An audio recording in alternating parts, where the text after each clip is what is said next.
Voici les gens qui ont réellement existé. Le prophète Mohammed, il est né en l'an 570 dans la vie de Lamech. Il perd son père avant sa naissance, il perd sa mère.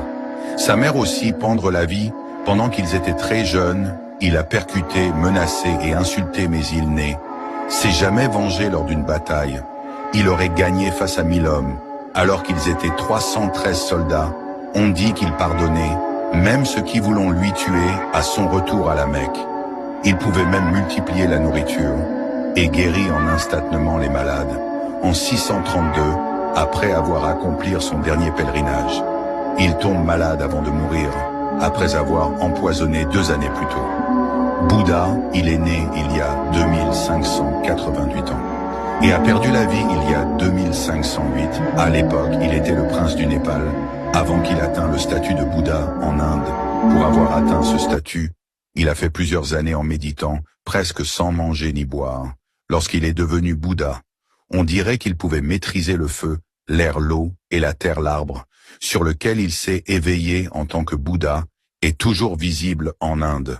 2 fragments restants de son corps ont été départagés dans les lieux de pèlerinage bouddhique qui sont chemin. Voici les gens qui ont réellement existé. Le prophète Mohammed, il est né en l'an 570 dans la vie de Lamech. Il perd son père avant sa naissance, il perd sa mère. Sa mère aussi pendre la vie pendant qu'ils étaient très jeunes. Il a percuté, menacé et insulté, mais il s'est jamais vengé lors d'une bataille. Il aurait gagné face à 1000 hommes, alors qu'ils étaient 313 soldats. On dit qu'il pardonnait, même ceux qui voulons lui tuer, à son retour à la Mecque.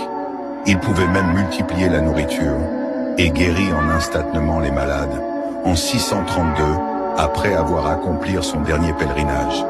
Il tombe malade avant de mourir, après avoir empoisonné 2 années plus tôt. Bouddha, il est né il y a 2588 ans, et a perdu la vie il y a 2508. À l'époque, il était le prince du Népal, avant qu'il atteigne le statut de Bouddha en Inde. Pour avoir atteint ce statut, il a fait plusieurs années en méditant, presque sans manger ni boire.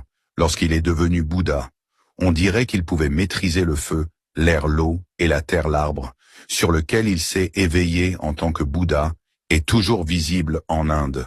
2 fragments restants de son corps ont été départagés dans les lieux de pèlerinage bouddhique qui sont chemin.